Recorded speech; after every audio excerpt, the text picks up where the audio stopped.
Hi guys! Magandang gabi! Welcome back po dito sa Gandara SRU channel for Showbiz Update. Andito na naman nga po akong muli nagbabalik. Ang nagmamaganda ninyong kachismosang Kim Pao, wala na pong iba. Ang lokaret na si Gandara SRU upang maghatid sa inyo ng latest update and fresh happenings patungkol kina Kim Chiu and Paolo Avellino. And para nga po sa gabing ito, ang tatalakayin naman po natin at pag-uusapan ay mayroon pong kinalaman dito sa paghingi ng sorry at paumanhin na Eko kay Kimi at the same time sa bagong blessings naman na dumarating ngayon sa buhay ni Kim Chiu. Pero bago po ang lahat, sa mga hindi pa nakaka-subscribe sa ating channel, pakiclick lang po tayo ng ating subscribe button at notification bell na rin sa baba upang kayo ay maging updated at ma-notify tuwing may bago po tayong chika at balita hinggil sa Kim Pao. Basta mga balita na may kinalaman kina Kim Chiu and Paolo Avellino, sagot na nga po natin yan. So simulan nga po natin ang ating vlog ngayong gabi sa pasasalamat sa atin pong mga taga-suporta na lagi pong nandiyan nakatutok at nag-aabang na atin pong mga daily updates sa pamamagitan ng pagbabasa ng ilang mga komento. So ang first comment ka natin ngayong gabi ay mula po dito kay Ma'am Merlita Aria Rodriguez. So sabi po niya rito, nako, galing na naman yan sa bashers. Hindi talaga mapalagay ang mga bashers pag magaganda ang nangyayari sa kanila. Kim and Paolo. Maraming project, masaya yung magjowa, lalo na doon sa Chowking. Grabe ang kaswitan nila. Nasasaktan sila. Bakit nga naman laging may blessings? Lagi-lagi sila. Bakit yung idol nila natutulog sa kangkungan? Kaya ginagawa nila ng issue para nga naman wala lang. Kunwari hindi sila affected na may blessings na namang bago sina Kim and Paolo. Ganun po ba yun? Ma'am Merlita Aria Rodriguez. So kamakailan nga present ang Kim Pao, nagpakilig sa mga fans na kanila pong Chowking event. O diba, hindi na lang po sa movies, series, pati po sa endorsement, magkasama na rin po sina Kim and Paolo. At pumapakyaw talaga sila ng mga events, ng mga blessings, ng mga projects, ayan. Sana nga po ay ma-i-announce na po kung may project man po na susunod sina Kim and Paolo. Sana po ay may bagong announcement. Pero sa ngayon, di alibay po muna na ipapalabas sa Free TV. Samantala, dumako naman po tayo sa next comment natin from Madam Adelaida Magin. Magandang gabi po. Sabi niya, if you engage in a business, dapat hands-on ka. Alam mo, in and out of the business, even you have people working for you. Policies or guidelines, how to run, govern it, and sanctions for any violations. Good governance includes transparency and reporting in all assets to the last cent. So, tungkol saan kaya tong comment ni Ma'am? Siguro may kinalaman sa business ni Chinita Princess kasi 'di ba napaka hands-on ni Kimi, and syempre hangad natin ang pag-grow at a new branch ni Chinita Princess para sa kanyang House of Little Bunny. Deserve po niya yan, 'di ba? And tama po kayo, dapat talagang nakatutok at alam mo ang mga do's and don'ts. And nagkamali na po minsan si Chinita Princess, and sana po ay hindi na yon maulit pa. Well, lahat naman po tayo ay dumadaan po sa pagkakamali, dun po tayo natututo. So, sana lang po talaga ay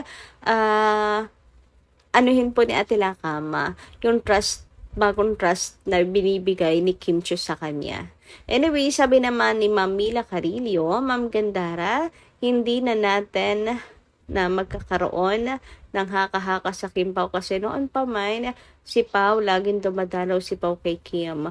Huwag na tayo maghinala sa ating idol. Sa tagal na natin sa pagsuporta sapat na sa amin na makita ang Kim Pao na laging magkasama araw-araw. Kasi itong mga kontrabida, nakaka-stress lang na lamang lagi. Nakakabit ang pangalan ng chain na yan. Masira lang loob namin sa kakakinig sa chain na yan. Ayaw namin na nakakabit ang pangalan ng Kim Pao. Dapat Ma'am Gandara, hindi mo na isama ang pangalan na nakakasira sa Kim Pao. Sorry sila.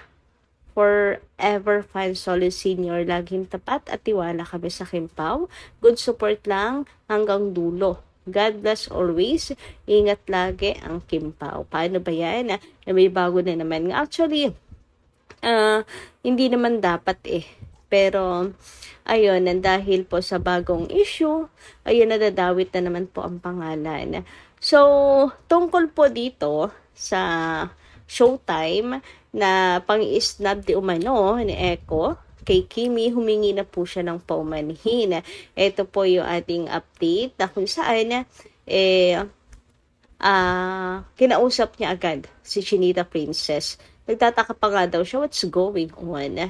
Parang hindi rin po niya alam yung kanya pong nagawang pagkakabali. But, at least, kinontak po niya agad si Kimi. Pero dahil nga dyan, since magkakabit naman po ang pangalan nila kasi real life partner niya si Janine, hindi maiwasang maikabit ang pangalan ni Janine tuloy sa issue at ang mga Kim Pao fans ay nagwawala talaga.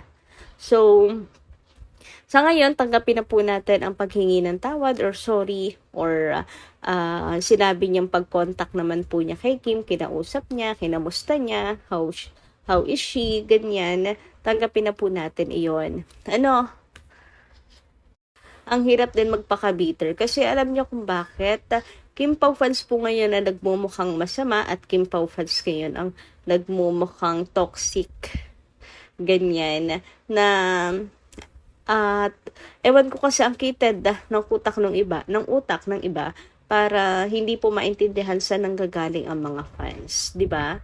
So ganito na lang siguro, since wala naman po tayo naririnig na negative from Kimi, move on na lang rin po tayo. Kung nag-aayos na po sila, at sinabi ni Kim na okay lang, ganyan, siguro it's time for us to heal na din at wag ma-stuck sa negativity kasi masama din po yun sa health. Anyway, dumako naman tayo dito sa bagong blessings kay Chinita Princess. Yes, nababasa niyo ba yan? Kim Chu, tila may bagong blessings na naman nga po si Kimi sa kabila po ng mga negative na binabato po sa kanya. Ito, sa kabila po ng pangbabash kay Kim, yung mga late nitong nakaraan po na pangbabash issues kay Chinita Princess. Ito naman po't ginagantimpalaan si Kimi ng blessing sa buhay.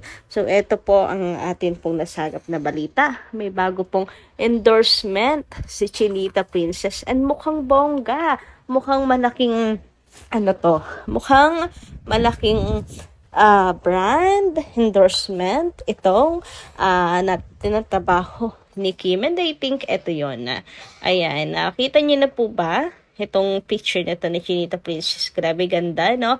Grabing face card yan, ang lala sa sobrang ganda. Mapapasana all ka na lang talaga.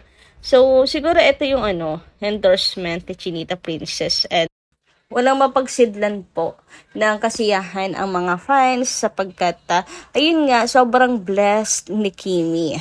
Kaya dapat wag na po natin bigyan ng pansin ang mga negativity at mag-focus na lang po sa mga positive na nangyayari kay Chinita Princess. Kasi sa kabila naman po ng mga negatives, marami naman po mga positive, magagandang balita na dapat po natin pag-focusan tulad na lamang po nito na biniblessed si Kimi.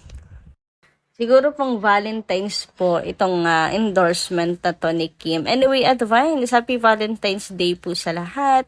Bukas Valentine's Day na, ayan.